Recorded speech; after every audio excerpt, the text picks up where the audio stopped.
Right, so this thing, I'm going to give it as much as a clean up and such as I can. This is, I believe, a JG. So I'm going to give it a service, and then I'm going to do some other things. Yes. The barrel comes up to there, and because they've epoxied that in or whatever, this can't move. So, as funny as the design is, you know, and as kit bashy kind of thing they've gone, how am I supposed to get the gearbox out without breaking something or taking that off? So I'm going to have to slice that off anyway to get rid of that, so I can actually take this apart to service it. Yeah, well, naturally they've glued it on. Cool. Right, so I've basically got the bits ready. That is a cut down barrel, but they did put a thread in there, so that's cool. Because, you know, to match an AK barrel, so good. That is actually cut down very nicely. And cut down barrel, which again, nicely done. Just out of curiosity, let's just see what hop and rubber is in this, because I can keep, you know, the I can keep the hop unit. What do we reckon? Fucking glued in? I hope not. Looks like standard black hop rubber. I really hope that no, it's just, that's actually still it's tatty. No, that would need replacing anyway, but that's still nice and lubed. We like that. So this should just be a standard nub. Standard nub? Yeah. My theory for this then is they've more than likely bought, say, like a cheap JG AK, possibly Boneyard, and then they've just gone, fuck it. Let's just take a saw to everything. What they did, you know, it's silly. I like that. I like when people don't take things too seriously. Right, so JG, Cyma, one of them. Judging by the fact that the fire select was a screw, it could be a Cyma. Or they could have just put that Cyma thing on there. Yes, let's give this a clean.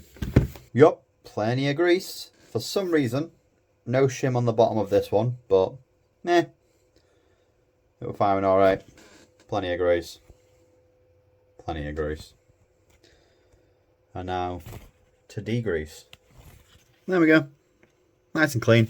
So, apart from, I'm just going to put a 0.1 on there. Apart from this one, I'm going to try and keep the shims the same. Okay, so I lied. I changed. I slightly redid the shimming, to which I redid the shimming. I have put a shim on the cut-off lever because that screw was just a bit too long. The cylinder head I swapped out for another one, and I have put a full steel rack piston in there with a different piston head, just because the JG one, let's just say it's JG, I'm pretty sure it is, the JG setup was just not giving an air seal. This is post-service 7.4 LiPo 20C. So, now, yeah, also, and, because why not? So, it is tastefully purple, as you would expect, and we'll test it. This has just been soldered. Does it work? Yay! Cool. Now I get to do the testing. I'm also really starting to think this is a Cyma, not a JG. I bought it and it was sold as a JG looking thing, which it could be a JG on the outside, or was maybe, but the cage, I believe, or the motor or something said CM028 or something on it. It's an AK. Yeah. Anyway, let's make sure that that's in line properly. So yeah, anyway. Right, so that is on safe, which mechanical safe is in there, so It knows it's safe, but that should be semi.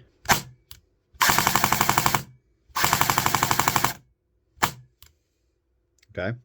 Yeah. Currently using an 11-1. We have got safe, semi.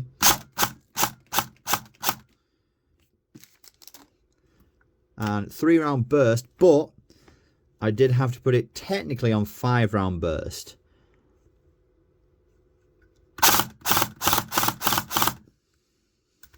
And then decock.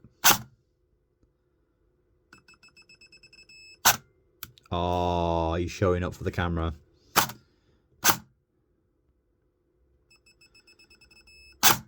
There you go. That could be motor based, that could be power based, it could be, that's fully charged though. So, that's why we fuck about with shit.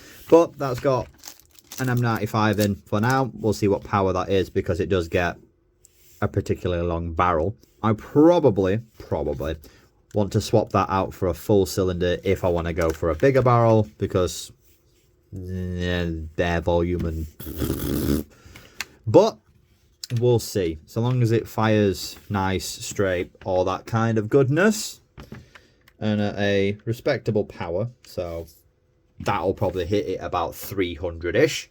We go for performance over power all the time. But yes, so let's get this together and get it chronoed. But first, I'm going to do this bit and get that in it. Oh yeah, so, yep.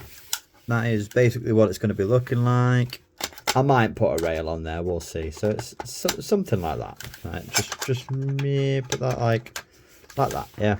So something like that. And then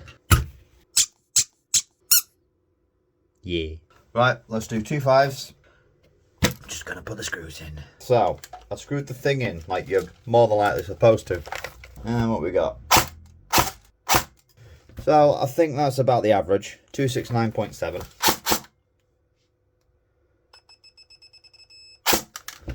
269.7. 301. So it's about 300 FPS. But again, that's on 2 5s with basically no hop. So that is absolutely fine. So that's a standard setup, spring, quantum, 300.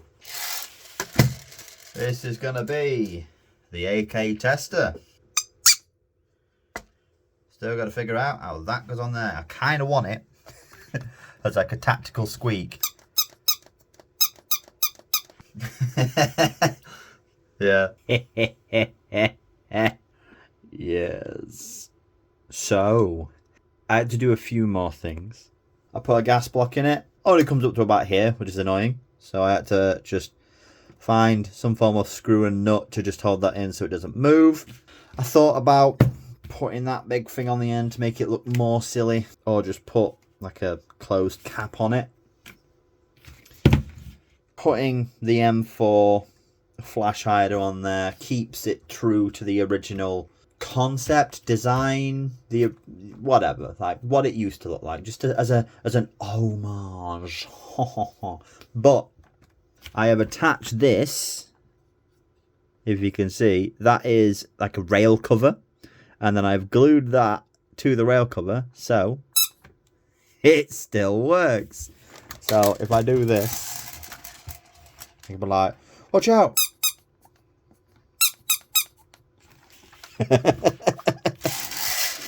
Yes. So I did change the nozzle because I had a purple nozzle. It was like a short AKXT nozzle. And I thought, yeah, why not? It's purple and it's better than this thing. It currently is running off of an 11-1. I might get a cheeky little motor for it, but this is going to be more of a tester AK, a loner AK, just something silly. But yes, very good. Yeah.